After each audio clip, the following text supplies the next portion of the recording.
Hey, thanks for clicking on the video. Today we're taking a look at one of the better hunter builds for this expansion. Somehow it's taken me this long to cover it, but between this build and all the builds that use Fortune's favor, hunters are really eating good. But today we're looking at a hunter build that offers incredible survivability and damage output, where our grenades are effectively Gallahorn rockets. Or more accurately in my mind, we get access to the Wolfpack grenade from Arc Raiders right here inside of Destiny 2. I mean, genuinely, are these not the same grenade? But before diving deeper into this build, I want to ask you guys to subscribe. My goal is to hit 50,000 subscribers before the end of 2026, and I can't do that without your help. I do my best to put out informative Destiny 2 content, and if you like builds and videos like this one, then I think you'll enjoy my channel. Also, if you really like my stuff, I'm trying to grow my community Discord server to 1,000 members, so come say hi to me there. Also, this isn't all about me. I do have a little bit of a gift for you. Down in the description, there are timestamps. That way you can skim through this video and get the exact information that you want pretty much instantly. There's also a dim link down there. That way you can steal this build for yourself without having to manually remake it in the game. So don't say I don't do anything for you. Moving on now, this build, as you saw in the beginning of the video, revolves around Gunpowder Gamble. This is an incredible aspect that was buffed a ton with the release of Renegades. So starting off our video by taking a better look at this with more detail, it reads that the grenade charges up with any kill. That when we throw it, we can shoot it to cause an ignition. Although with the recent buffs, it now does a lot more that's not written here. Taking a look at this in-game, first we gotta charge up our grenade.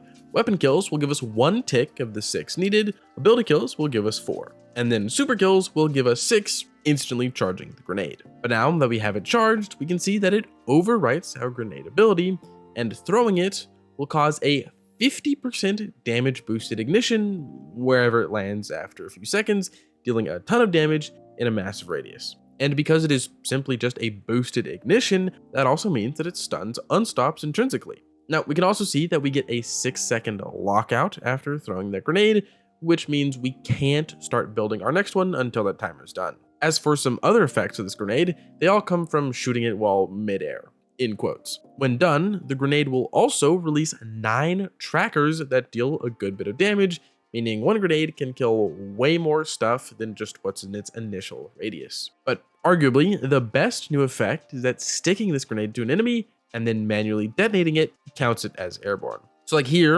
against Carl, sticking the grenade and then letting it normally blow up, it's gonna deal like 1200 total damage. But if we shoot that grenade instead, we get a second yellow explosion number and deal way over double. This actually comes out to about a 200% increase in damage. Now, Gunpowder Gamble is simply fantastic, but now let's turn it into a source of damage resist and ability spam that makes us tanky as hell. And for us to do that, we're going to be running the exotic class item Relativism with one simple perk, that being Spirit of Survivability. This says that we get woven mail when we use our grenade.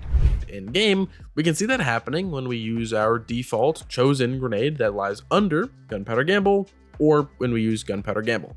Both will give us 10 seconds of 40% DR. This is one of the simplest and most effective ways to become a walking tank, and it's a core identity to this build. Also, I'm really surprised that this hasn't been nerfed yet, but we're here to abuse it. Now, back in our exotic class item, the next thing to ask is what do we pair with Spirit of Survivability, since exotic class items get 2 perks?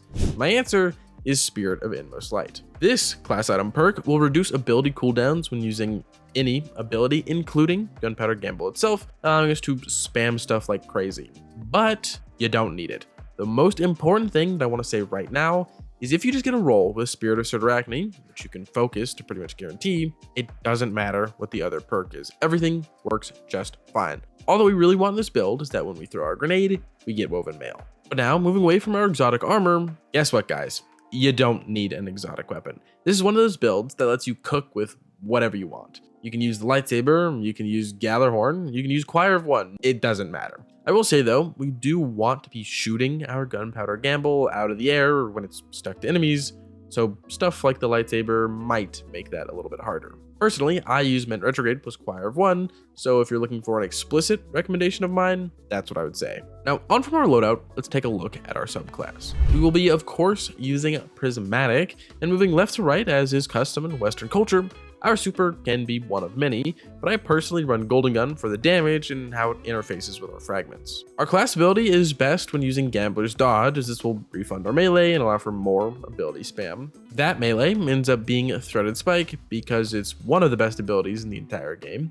It deals high damage and severs enemies, which reduces their outgoing damage, making us even tankier. And then our grenade is Grapple, because who doesn't like grappling around? It also has the lowest cooldown, and to be frank, it does a ton of damage. But now moving to our aspects, we already spoke about Gunpowder Gamble, which is our first one, but our second one is going to be Ascension. This aspect consumes our dodge to get some upward lift, while releasing a damaging AoE that jolts enemies and makes us and allies amplified. It's really good. And in game, we can see that Ascension is this upward twirl that easily kills fodder enemies. And the secondary benefits of this ability are pretty immense. Ascension will give us Amplified. It gives us Amplified, which is a 15% multiplicative DR source, and Amplified also makes us evasive to enemy shots. Ascension also activates the underlying dodge that we have equipped, so in our case, it also refunds our melee whenever we do our little spin.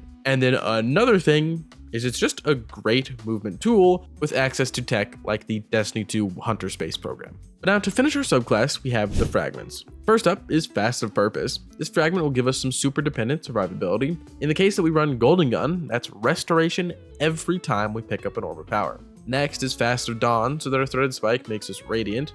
This is a bonus 20% damage, as well as allowing us to pierce shields with any weapon. Then we use Fast of Courage, so when we dark debuff an enemy with either a grapple or our melee, our super and Gunpowder Gamble deal more damage to them. Then we use Fast of Blessing for health regen on melee kills. This is just a nice passive source of survivability.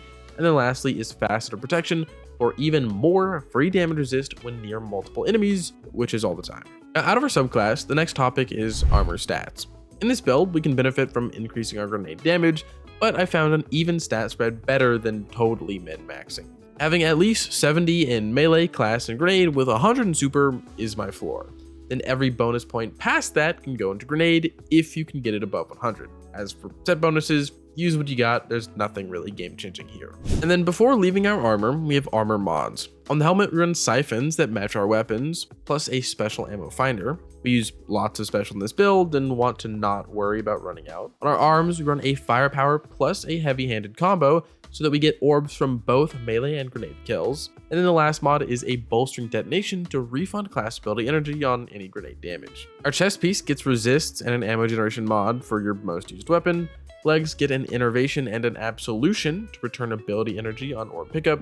Innervation does grenade and Absolution does a bit of it all. And then the last slot goes to a Scavenger for likely your Rocket Pulse. And then for the class item, we get Powerful Attraction to suck up orbs when we ascend or dodge, Special Finisher to make ammo on demand, and a Proximity Ward to become invincible when doing finishers. And then our last topic before the gameplay loop is the artifact. And within, there is quite literally just one that we can use, and that's Dielectric. This mod will give us Bolt Charge on arc debuffed enemy kills, which Ascension causes. It also spawns us more orbs, but that's all this artifact really offers, making this build pretty damn future-proofed. And then to end us off, we have the gameplay loop. To begin, we're going to want Woven Mail. This is done easiest by just grappling into an engagement. This grapple will give us Woven Mail, and if we score a kill with the grapple melee, it's mostly going to charge our Gunpowder Gamble. From this point on, throw Threaded Needles and Ascend to get more kills and straight up just improve our tankiness. By now, before even shooting a weapon, we should have a Gunpowder Gamble charge that we can let fly and then detonate with our weapons for extra damage and wave clear. With all the orbs that we make and low cooldowns, we should easily be able to cycle abilities, and if you have Spirit of Inmost Light, this is especially true. As abilities fly, we're getting Woven Mail and Amplified, making us super tanky, and each orb gives us Restoration, which is a ton of health back. My main tip is definitely to remember to ascend to pick up orbs. We pretty much never want to use the dodge normally. But outside of just pressing your 3 main abilities over and over, remember to transcend and use your super when you have it, and the constant buffing that we're giving to ourselves means that our weapons are also extra lethal thanks to Radiant. This build is honestly just about clicking buttons over and over with no more thought than is an enemy nearby. And it's extremely successful. But yeah, I think that's the entire build. Thank you for getting this far into the video. Your viewership is greatly appreciated. Remember that there's a dim link down in the description, that way you can take this build for yourself extremely easily. Also, do remember that I'm trying to hit 50,000 subscribers by the end of 2026, and I genuinely can't do that without your help. So think about giving me a hand there. But if you want to support me and support the channel, a like, a comment, a subscription, hyping the video if you're on mobile, all of that goes a really long way. Also, joining my Discord, saying hi, that would mean a lot too. But if you want to support me and support the channel, but you can't think of a comment down below, gamble. With that, as usual, I hope you are having a really great day, and I hope to see you around.